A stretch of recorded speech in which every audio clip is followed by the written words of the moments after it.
There are the programs that you're referring to have been started in different communities as a way to offset the large financial burden that it would basically be society's costs to bear if the several million high school athletes all had a couple of screening tests that are often battered about in the medical societies, the cardiology societies, the sports medicine societies as to what's appropriate and what's inappropriate.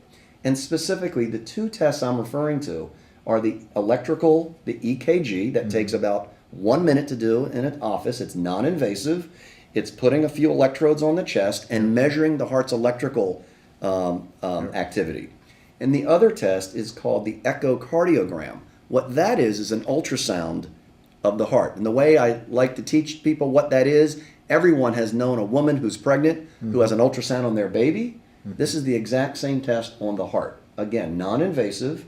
It's an ultrasound probe with some gel that's put on the chest wall, and we literally can see the heart size, the heart thickness, the heart pumping, the heart valves. We can see the structural integrity of the heart. And that test, when a full echo is done in a cardiologist's office, for example, takes about 20 to 25 minutes and is non-invasive. But for an athlete to be screened for that thickened heart, there are programs that could be implemented in communities that test shouldn't take more than 5 minutes to do. Wow. Because we're looking for specific things that would have a doctor concerned about an athlete's condition in regards to placing them at risk of this devastating sudden cardiac death. For example, I practice at the Legacy Heart Center in Plano, Texas. I'm associated with a hospital here in Plano called the Heart Hospital at Baylor Plano. Okay. And there is an organization that was started, unfortunately, from the death of a high school football player in Plano, Texas. His first name was Zachary. The organization is called Living for Zachary. And the parents of this young boy created an association and a relationship with the administration of the hospital. And the entire program was born because of that, where athletes in Plano, Texas can come to the Heart Hospital on Saturdays and for $100 have an EKG and an echocardiogram to look for the specific reasons of sudden cardiac death, of the things that could predispose a young man to sudden, or a young woman to sudden cardiac death. So I believe, Gordon, as coaches, families, players, athletic directors get involved in their community, they perhaps could partner with hospitals and or doctors' offices like a cardiologist that offers these services to maybe create some sort of abbreviated program to screen for those couple things. Are there some things that you should do and to eat to keep your heart in top shape? Yes. Well, I'll tell you something that you should not do if you're a high school or a college athlete watching this. You need to avoid things that stimulate you, okay? The stimulating substances like lots of caffeine, some of these 5-hour energy drinks that you can get. Basically, they're caffeine. And caffeine can make your heart race and skip and possibly create problems. So I'd be very, very careful with those kind of substances before athletic participations, particularly, and probably in general, even without specific. In regards to specific diet recommendations for a young athlete, I think just a well-balanced meal of well-balanced protein, carbs, fruits, vegetables, and keeping the total calorie count to a reasonable amount. I mean, endurance athletes are going to need more calories. If you're a cross-country runner or a track star, you're going to probably need 3,000 or 4,000 calories a day. But for most athletes, probably between 2,000 and 3,000 calories a day would be fine. Yeah, I'm always encouraging my son, who's a football player, to eat right, to get some good quality exercise, but to eat right. I mean, you can't eat junk late at night and these burgers and different things, because even though he burns, I mean, at that age, they're still burning and running and going. It does take its toll over time, and you don't develop habits early that are not going to help you later on. Correct. And, obviously, the use of drugs is an absolute, is something to absolutely be avoided. If you're using any kind of illegal drugs, you're placing yourself at a much more increased risk of having a cardiac event. And so that, should never be done if you're an athlete. Yeah, absolutely. Absolutely. Let's talk about if there's an incident or an occurrence on the field, at the court, somebody's running, there's things that are in place to help save that athlete's life. So talk a little bit about a defibrillator. What is that? How is that used? Okay. Why is it important? Great question. You'll see the initials AED. It stands for Automated External Defibrillator.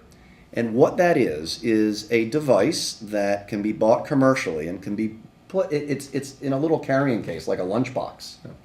And it can be brought to any field. It's run by batteries. It can be at any courtside, at any track. And it basically is an automated device that if you see an athlete or even a spectator at the event go down, the first thing that hopefully some bystanders know is CPR. Yeah. Okay. And I do want to make a comment about CPR because things have changed in regards to the recommendation to make it more plausible that it will actually get done. What was found is CPR was not being done on lots of witnessed cardiac arrests because of mouth-to-mouth resuscitation. Yeah. People didn't want to do it. Right? A stranger, I don't want to put my lips on his or her lips. And so research has actually shown that most people who go down actually have enough oxygen in their system. The problem is circulating the oxygen. Because at the end of the day, what you want is the oxygen to get to the brain so the brain can survive if the heart restores back to its normal rhythm. Right. So I want you to remember one thing. If you see someone go down, you need to check for a pulse, either in their neck or in their wrist or in their groin. If there is no pulse, you start pumping the chest, 2 inches each pump, 100 times per minute. Right. And once or twice a minute, give a breath.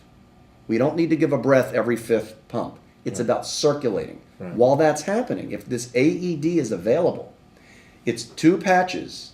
It tells you exactly what to do by diagram. Even if you're nervous, there's just 3 or 4 steps to do. And you put the patches on and there's a voice that comes on. It tells you, hit this button. And once the button's hit, the device basically does everything on its own. The device will analyze the athlete's rhythm and will determine if that rhythm is abnormal to the point that a shock should be delivered. Just like you've seen in the movies. Clear, and you see them, paramedic shocking. Yeah. This is basically an automatic paramedic. Wow. And it will shock right then and there. And if, in fact, the person who went down is down because of a rhythm that would have killed them, that device will save their life. Wow. What kind of encouragement would you get to an athlete? He's training, he's running, he's feeling a little something in his body. Should he go talk? Who should he talk to, and what should he tell him? He should talk to his coach, talk to his parents, and or her parents or her coach, and tell them exactly what they're feeling, because the coaches have some education in their training of what to listen for, when to tell their athlete to go to see a doctor, and certainly your parents will always be, your advocate, and those are the folks that should be spoken to, and then a visit to a doctor if needed. Okay, so you shouldn't then just dismiss it as though it's okay, I'm going to be all right, it's not that big of a deal. At least go talk about it and let somebody else to decide what else is going on. Great things are going to happen for you. Listen to what the doctor is telling us to do. We want to make sure we get any proper checks and things. I pray that your heart is strong and healthy and you have a great season.